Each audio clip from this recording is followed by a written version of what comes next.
Now, provisionally, Mahama is now on scale, and his car is a different Mahama and a different NDC. He's on scale? Yeah, spiritually. What does it mean to say on scale? He is now going to be the next candidate of the NDC. Mahama will be the candidate? Provisionally. That's my spiritual provisional information. Okay. So I'll confirm it to you with time being. Okay. But what I'm telling about the, what do you call it, Trump and Nanado, do you understand? Do you know? So Mahama will be candidate again? Provisionally, for now. That's what my calculation says. And if he's candidate again, his fortunes will depend on what happened in Nigeria and the United States. And the United States, definitely. So, will Jonathan be candidate again in Nigeria? No, never. Welcome to the other side of the program. Sheikh, hello. Yeah, how are you? Assalamu alaikum. Alaikum. How are you? I am fine. Yeah. Okay, so you said that in December that John Mahama will be candidate again. And on 26th January, the NDC will be voting. So John Mahama will be the candidate? That time you said it's provisional. This is in 2016, December, 2.5 years ago. It is now confirmed that surely he's going to be the candidate of the NDC, God willing. So as we're going to talk about the economic situation, and we'll play the tape before we talk about it. But as a Muslim, you also prophesy, because last week and this week, there's been controversy about religious people prophesying what will happen in the year, especially prophesying about people who may die. You're a Muslim cleric, you prophesy? Yeah, we do prophecy. So it's not bad to prophesy? No, in the Islamic religion, it's only Prophet Muhammad who prophesies. But what we are doing, we are also using the book to deduce something from the Quranic verses and then the chapters of the Quran. Then we deduce it, and then it will be a calculation, then it will be an information. But so yours is a calculation? It's a calculation. It's not coming from, you're not being told by the spirit? That's the spirit. The Quran is a spirit. The Quran is a book? It's a spiritual book. Yeah. Yes, so we use the Holy Quran to do the calculation as we discussed the other time. I see. So when you calculate, so when somebody says Chief Imam, sorry to say, may die, is that wrong? No. In my personal view about saying someone would die, mentioning people, so this one would die, I don't think that one is the best. Because have you seen my article about the 3 Islamic clerics in West Africa who passed away and the former president? Have you seen it? Yes, you said so. You are referring to Shehu Shagari? No, yes, Shagari. But I didn't mention the name. And then the Islamic cleric in West Africa, I say one is in Ghana, one is in Burkina Faso, and the other one is in Nigeria. So at least. So you also said Islamic cleric, has he died yet? No, not yet. He will soon die? Yes. But you won't tell us his name? No, it's not the best. What if he's a 98-year-old man? So, I mean, I can look at a 98-year-old man and say he may die. No.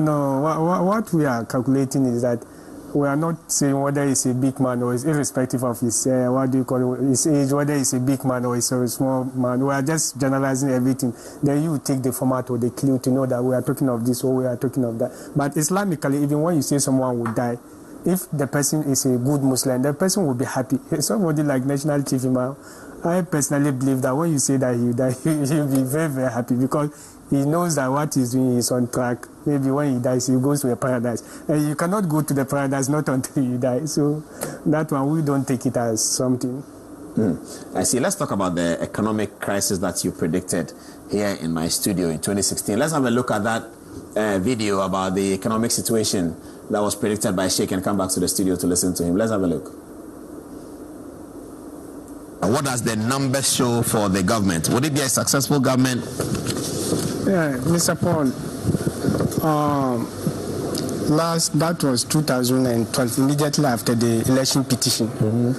Maybe listen to me with Black Rasta on Hit FM. Yeah. I told him personally that the economy was going to have a very acute, serious problem, and then most especially the economy and then the energy. So I gave out a charity to the president. You listen to that program. I heard it, yes. Yes.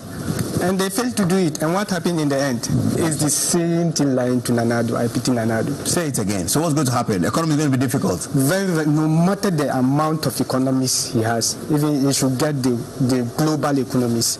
if he do not go by the charity. What is charity? That's sadaqah. What is sadaqah? Like it's a spiritual alms giving. So they have to do sadaqah. They have to do it. I told some time ago during the AFCON. I told Ghana will go to final with Abidjan, but history would repeat itself. I gave out a charity, and they didn't do the charity, and what happened in the end? So it's something. It's not physical. You see, I know Baumia is good. I know they have Nana Kunedo Apriko, the economists. They are there in their numbers. I know, but it's a different thing. It's not. It sounds quite ridiculous, Sheikh, when you say that the whole nation's economic fortunes depends on sadaqah. Sounds very ridiculous. It's not all that ridiculous. I told you that I did the calculations before.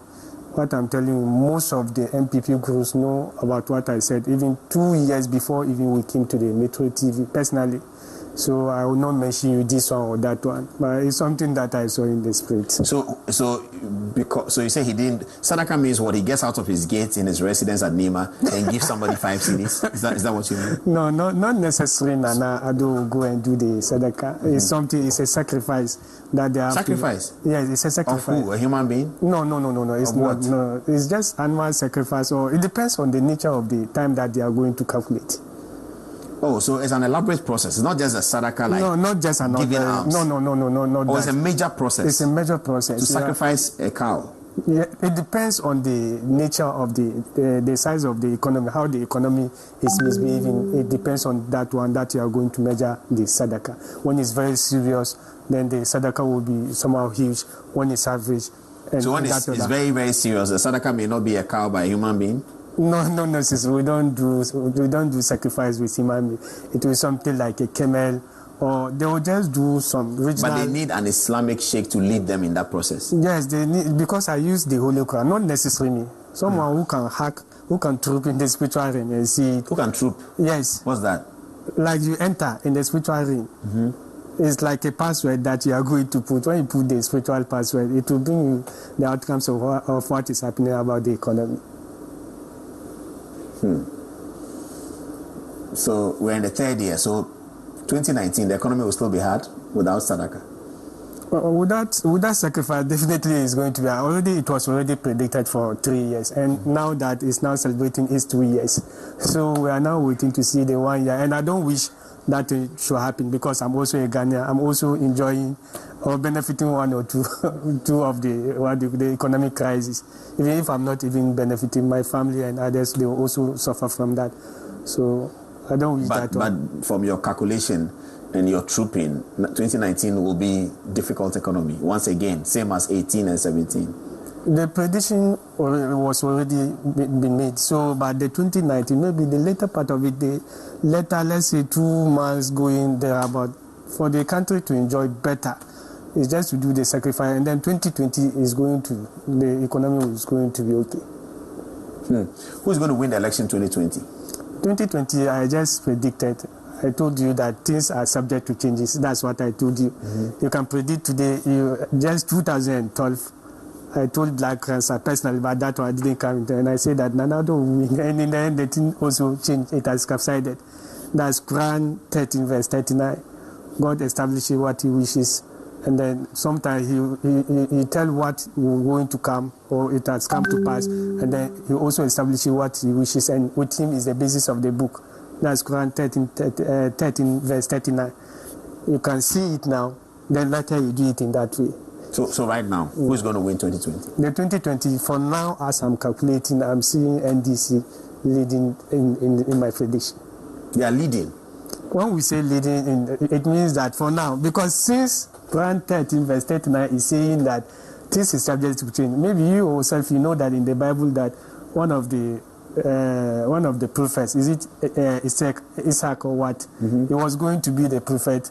Then the mother convinced the father, and they turned the thing to the other side. So this is You're talking about Jacob's 2 children. Yes. Yes, the 2 children of Isaac. Yes. Jacob and Esau. Yes. So that's how prediction is. The prediction, you are going to see. But for Christians, we believe that was the purpose of God. But that's also the purpose of God. But through humanity, when you go into the spiritual, it's the same like that. So now Muhammad is leading, but they can change. That's what the Quran is telling us. When they say that NDC will win, don't just make sure that I'm happy. No, it depends on. But what did you look at to come to that conclusion? Is it numbers? Is it numerology? Is it the sun? Is it the stars? Is it Muhammad's date of birth minus plus his wife's date of birth divided by something? Yeah, it's the only Quran that I'm using. Then I will look at the country, Ghana. I will look at the major political parties. Then I will look at the candidates. Even you didn't ask me as to whether Nanado is going or it's not going. Yes, is Nanado going to be a candidate for 2020? Okay, I'm still, because when I said that Nanado will go or he will not go, that one is also different, because you remember that I discussed something about the triplets Siamese twins. The Siamese twins, let's come back to it. In the Siamese twins, you told me that whatever happens in Nigeria and happens in America will happen in Ghana. So Buhari wins, Trump wins, Nanado wins. And it has now, you see, that's what I'm saying. The formula has now changed again. How has it changed? Yes. As I'm talking to you now, if the INEC of Nigeria is going to be sincere and it wants the country Nigeria, then to me, and then per what I'm seeing, there should be a second round, because none of the candidates can make the... There should be a second round. There should be. If the INEC, you know, when you are doing something spiritually, physically too, people are doing their own. So when the INEC tempers with the figures, it means that it tempers with the life of Nigerian people. When you declare someone who is going to win first round or some second round, one day you come here, then I'll tell you that I've seen what has happened in Nigeria. So if that's about the spirit that I'm talking of physical. If the INEC will be sincere and then it wants the livelihood of Nigeria entirely, then none of the candidates can make it, unless there should be a second round. And that's what I'm also calculating. I didn't come out so that formula of the triple Siamese twins too is no more there, since this formula too is there. Although I didn't say whether Atiku is winning. So if Buhari loses, it doesn't mean Akufo-Addo will lose. That's what you're saying. Now that formula is not there. So whosoever loses, it has got nothing to do with the Ghana. But has an American one got something to do with Ghana? No. But Trump is going to lose the elections. Trump is going to lose? Yes. Is he going to stand?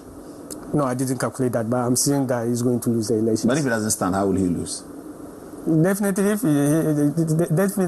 he has to stand before he lose. But when we say lose, doesn't mean that an election, maybe there will be an impeachment. So as I told you on my Facebook, or I talked about the impeachment some time ago.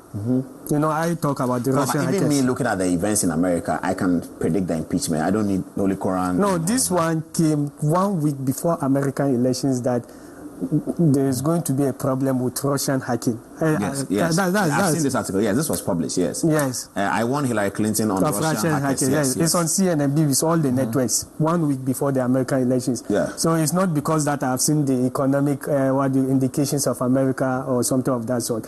It's just the past information that I'm still elaborating on. So definitely, as for Trump, I don't think he can make it. So when we say that he loses, doesn't necessarily mean that an election, somewhere along the line, maybe he can resign. When he resigns, he has lost the position. Is that not it? When they impeach him too, he has also lost. When he is gone for the election 2 years. So it does not necessarily mean that not until he goes to the election that he will lose. So will Akufo-Addo contest 2020? No, that's what I'm...